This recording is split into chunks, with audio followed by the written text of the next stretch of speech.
Hey, why don't you say you and I got out of here and go someplace special, like the backseat of my car, huh? I'm not interested in casual sex. It won't be casual. I'll keep my tie on, all right? Rodney Dangerfield's contagious jokes infected everyone with nonstop laughter. When you meet a woman, what's the first thing you look for? A room.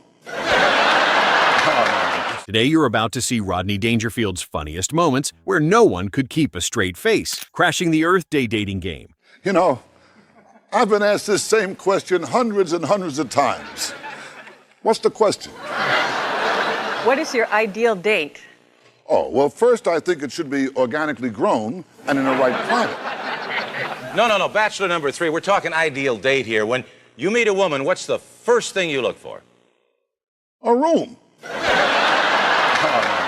Sorry. Rodney entering a fake dating game stage is already funny before he says anything, as his desperate loser energy makes every romantic possibility sound like another setup for rejection. I think walking is a very intimate thing. And I think first we'd take a nice, long walk together, and if the mood was right, perhaps we'd hold hands. Then we'd go bike riding on a bicycle built for one. After that, I'd take her on the beach. We'd go for a swim. Hey, that gives me a chance to show off my body, huh? Invading Morgan Fairchild's Hollywood bash. Hey, don't worry, I'm not loaded, okay? Rodney, I hope you didn't try to drive in that condition. I tried. The bus driver wouldn't let me. Come on in and have some hors d'oeuvres. All right, hey, told me a few people. What's going on here? Oh, well, things got a little out of hand. Yeah, it looks like it's out of the apartment, you know? Well, just relax and have a good time. My home is your home. Oh, yeah? Well, which way is my bar? Well, I had a few drinks before. Now I need a few drinks for a chaser. Hey, bartender, have a double scotch and a twist of bourbon, okay? Meatball. Who's a meatball? Oh, sorry. Hey, forget about the meatball. Hi, baby. You live alone? Hey, why don't you say you and I got out of here and go someplace special, like the backseat of my car, huh? Invading a glamorous Hollywood party representing exactly the kind of glossy celebrity world his persona was never supposed to fit inside, as he walks in like a man who already knows the room will reject him. I'm not interested in casual sex. It won't be casual. I'll keep my tie on, all right? How did you get in here? I've had enough of you. I'm leaving this party. Oh.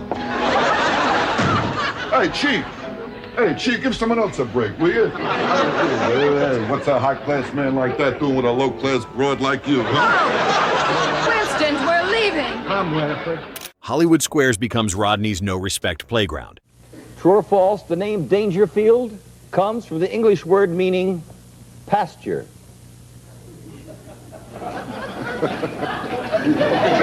Yeah, that's really no respect, I'll tell you that. But the name Dangerfield comes from an English word meaning pasture. Mm-hmm. I would say no. I said that's false. I disagree. That's true, according to what's in the name. So Rodney Pasture, there you go. 70? I don't want to believe it. Paul Lynde and the other stars give the episode that classic game show looseness, but Rodney brings a grubbier club comic energy into the middle of it, struggling to keep the applause going with Bob Zaney. Oh, Bob Zaney. Hey, it's a small world, huh? Oh, Jamie Farr. I'm a big fan of yours, big fan. And I love that show, MASH. I love it. Hey, Jamie, it's good to see you back in men's clothes again, huh? Hey, you mind if I join you? Do we have a choice? Listen, Bob, I'm doing an HBO show, and I'd love you to be in it, you know? Hey, come on, we came here to watch Fred Willard. We're not interested in your show. So Tony says, are you crazy? That wasn't my wife, that was my priest. Hey, I love you, baby. I love you, baby. Love you. Come on, it's going to be a really big show, huh? Rodney, you're getting to be very annoying. All right, that's it. You're going to have to leave our table. The setup with Bob Zaney turns applause itself into the problem, which is perfect Dangerfield territory, as the crowd is supposed to be simple to control. Yet the bit makes basic encouragement feel like a chore nobody can handle correctly. Holy cow, we have a celebrity table. Ladies and gentlemen, help me welcome one of my favorite actors from MASH, Jamie Farr. Thank you for being here, Jamie. That's not all. Keep that applause going for Rodney Dangerfield.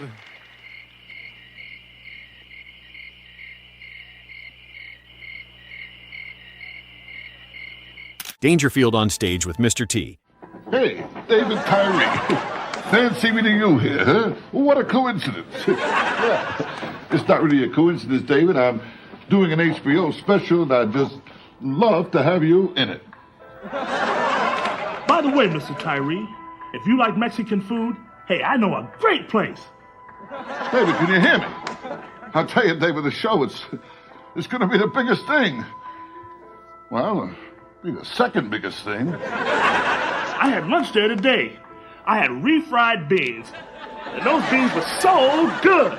Pairing Rodney with Mr. T is one of those odd television combinations that works entirely from contrast, as Mr. T brings physical confidence, intensity, and cartoon toughness, while Rodney brings panic slouching and total social defeat. Rodney never tries to match Mr. T's energy, but stays small and weirdly resigned, making Mr. T feel even bigger than he really is. I just couldn't stop eating them refried beans.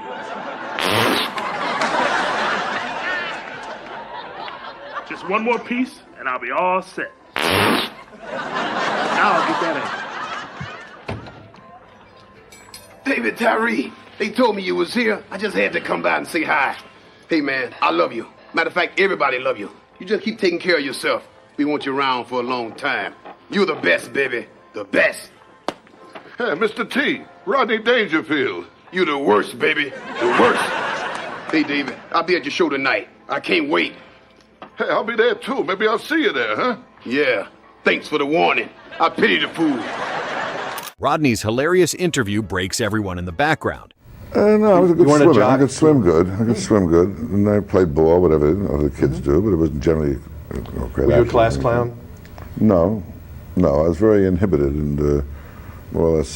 Shy? Yeah. I was not the... When I was 17, I started to go out and do amateur nights, do imitations of people and stuff like this, you know. Do you find it interesting now that you're a little older than then, that you're more of a sex object to the girls now than you were when you were 17? I don't know why you say that. I'm not a sex object. The girls love you. The women love you. I mean, we went out on the street and found a... I guess you're not meeting them or something, but they really think that... Are there bars you go to for this, or what is that? How do you find these women?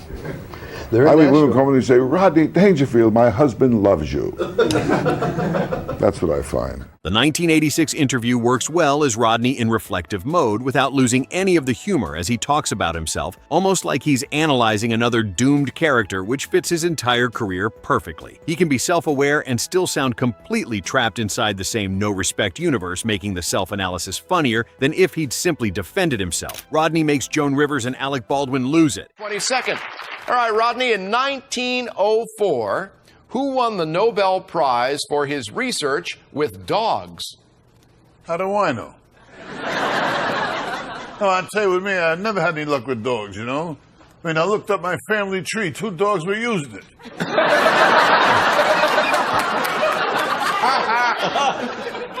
I'll tell you, I think it was Alfred Perina.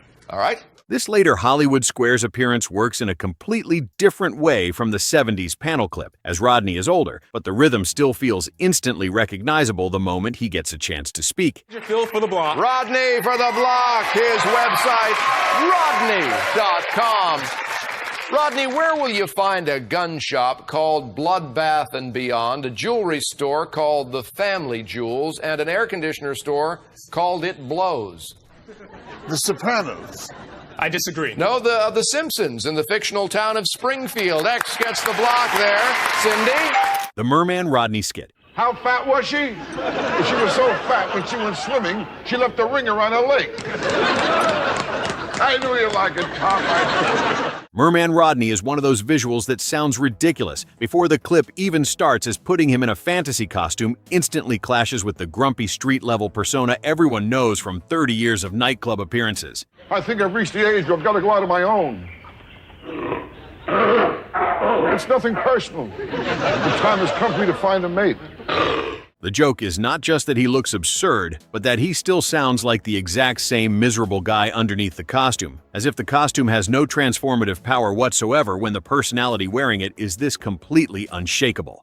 That we docked in the lagoon with our ship, the Babalu. I better hide. I mean, something smells fishy here. He doesn't become magical or elegant under the ocean theme, but brings no respect straight into the water as if rejection has no off switch, even when wearing fins. You blow a mean conch, you know that? Who are you? What are you doing here? I live here. Who are you?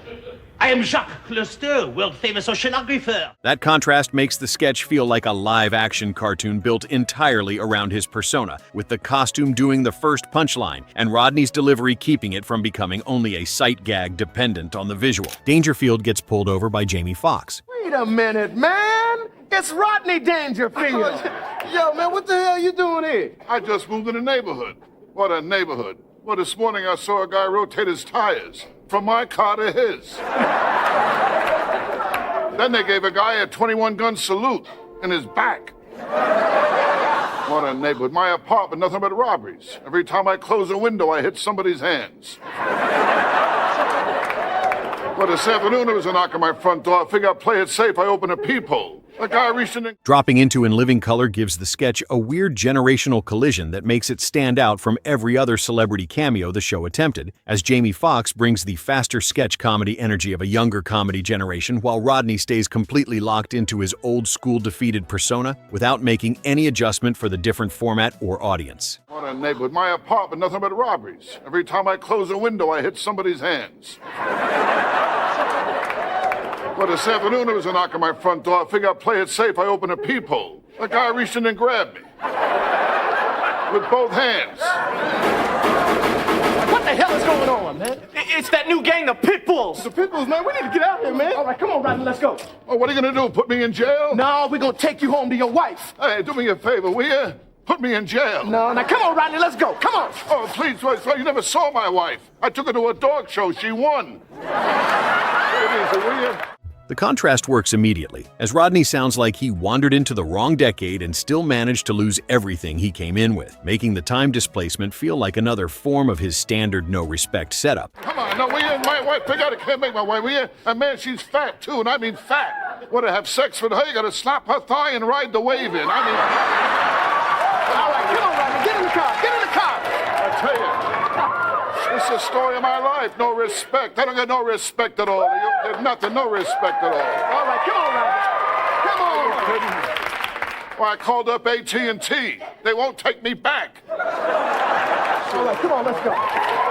The traffic stop gives him a simple power imbalance which is perfect for his style, since his persona always worked best when playing the man getting pushed around by every available authority figure, the historical Bloopers skit. I'm Professor Quentin Carruthers.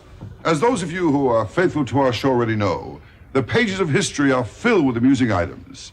Tonight we're going to take a look at some little-known... Dangerfield playing around with historical bloopers is a weird setup that fits his television special era perfectly, as the sketch lets him drag his no-respect attitude into places where it absolutely doesn't belong, and make the intrusion funnier than any historically themed comedy could have earned through straightforward execution. History is supposed to feel grandly important and worthy of solemnity, but Rodney's presence makes it seem cheap, messy, and personally insulting in the specific way that only someone who had been personally insulted by everything for his entire career could make it feel. Except, it seems, for Abraham Lincoln.